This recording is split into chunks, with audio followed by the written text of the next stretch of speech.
Most people mistake movement for progress. I used to be one of them. Welcome back to Insight OS. Today, I am showing you the exact operating blueprint I used to cut my working hours by 60% while doubling my output. All right, so the first step in any system upgrade, you got to be honest about where you are right now. My old system, it was built on a total lie. The lie that being busy actually means you're being productive. So let's just tear that apart. This was my reality. I was just drowning in the shallows. My days were this endless flurry of shallow tasks, answering emails, pinging back on instant messages, sitting in meetings that went absolutely nowhere. I was basically a human network router, just processing low-value information all day long. And you know what? At the end of the day, I was completely exhausted. But when I actually looked back at what I had created, the list was pathetic. I was just treading water, thinking all that splashing meant I was actually going somewhere. So to fix the system, I had to get crystal clear on the problem. I started bucketing all my work into two categories. First, you've got deep work. Think of this as the heavy lifting, cognitively demanding tasks that create brand new high-value stuff. This is the work that pushes your skills to the absolute limit, and it's tough for someone else to just come in and replicate. Then, you've got shallow work. This is all the logistical junk. Answering emails, scheduling things, posting updates. You can do this stuff while you're distracted, and honestly, anyone could do it. It doesn't really create anything new of value. And this is where it gets really interesting, how this translates into actual, tangible output.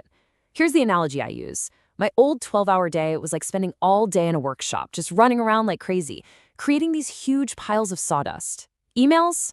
That's sawdust. Slack notifications? More sawdust. Most meetings? Total sawdust. Now, my new 4-hour day is spent with a single, focused saw, cutting actual lumber. A completed strategy doc? That's lumber. A finished piece of code? Lumber.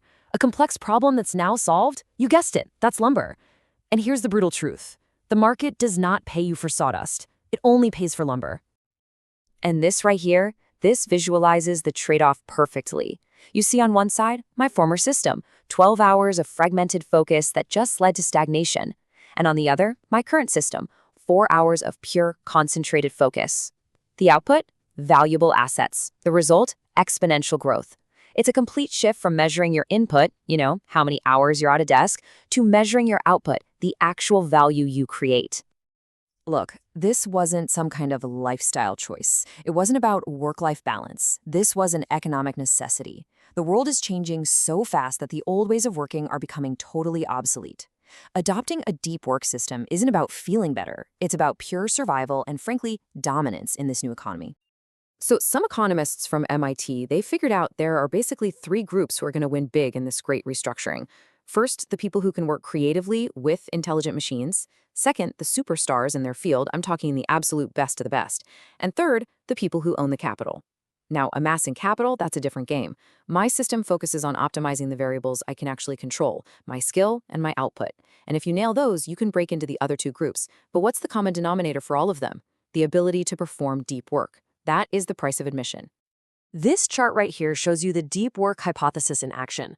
As AI and automation get smarter, they're going to take over all those logistical, shallow tasks with superhuman efficiency. And what happens then? The economic value of that work plummets towards zero. At the exact same time, the value of deep work, the ability to use that technology, to learn complex things fast and produce at an elite level, it's skyrocketing. The gap between these two is just getting wider and wider exponentially. You've got to decide which one of those curves you're going to be on. So here's the takeaway. The crucial point is this. In this new economy, focus is the new IQ. Your ability to concentrate, to just block out all the noise and go deep on one single high-value task. That has become the most critical skill for your professional success. It's not just about how smart you are anymore. It's about how effectively you can apply that intelligence without getting distracted. Okay, but theory is useless without execution, right? So let's get into the tactical blueprint. This is how you actually build this into a daily operating system. We're not talking about abstract ideas here. This is a repeatable set of protocols. First things first, I don't wait for inspiration. Inspiration is for amateurs. My system is built on what's called the rhythmic philosophy. I schedule my deep work sessions with the exact same rigidity as a can't-miss appointment. It's a recurring, non-negotiable block in my calendar.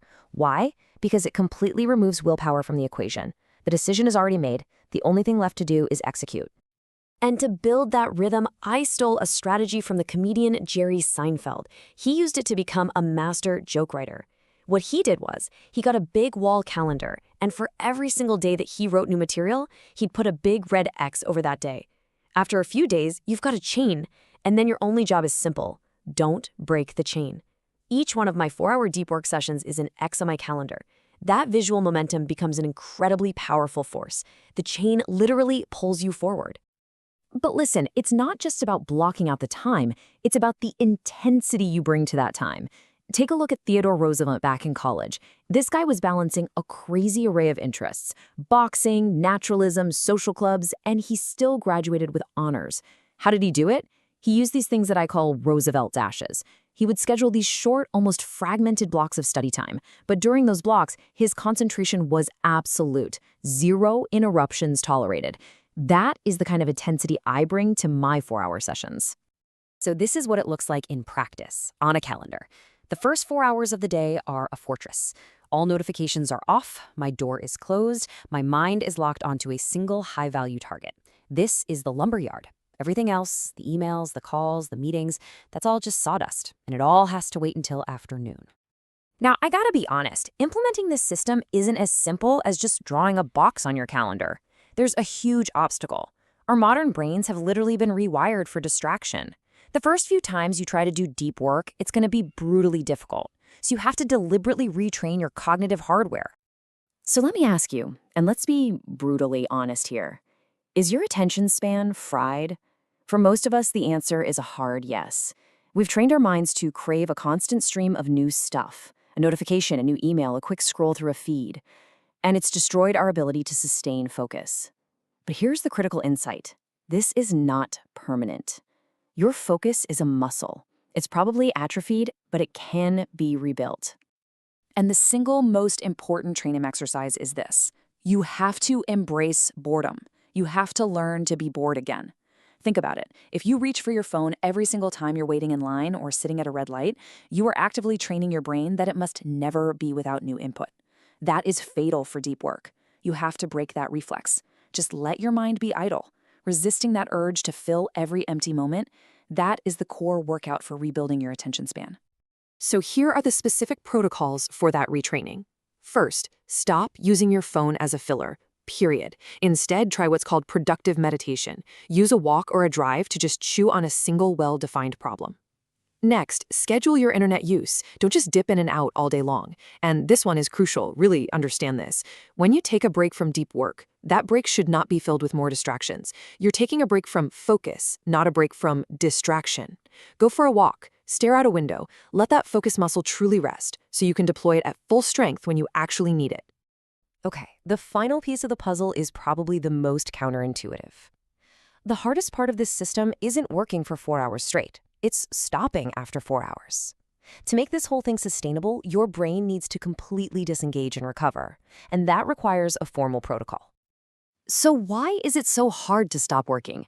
Well, it's because of a psychological principle called the Zeigarnik effect. Basically, your brain has this nagging obsession with incomplete tasks. They create these open loops that just keep consuming your mental energy long after you've supposedly finished for the day. Simply closing your laptop is not nearly enough to shut down that background noise. So to counteract that effect, I execute a very strict, non-negotiable shutdown ritual. Step 1, I quickly review every single open task, every message, every note. Step 2, and this is the non-negotiable part, I make sure every one of those open items has a concrete plan for its completion, and I move that plan to tomorrow's list. This tells my subconscious that nothing is being forgotten. And then step 3, this is the key to creating that psychological break, I actually say the words out loud, shut down complete. This acts like a hard trigger to my brain, giving it permission to totally disengage. I'm telling you, the power of this ritual cannot be overstated. It completely flushes your cognitive cache, it closes all those open loops, it draws a hard, clean line between your work and your rest, and that enables genuine recovery, which is the fuel you need for the next day's intense deep work session. So in the end, that's the transformation. That's the whole system. I traded 12 hours of shallow, frantic chaos for 4 hours of deep, focused control. And the result isn't just a doubling of valuable output. It's a massive increase in my quality of life. It's a system designed for impact, not just for activity. The system works, but it requires energy. And to have energy, you need to master your physical machine. We will optimize that next.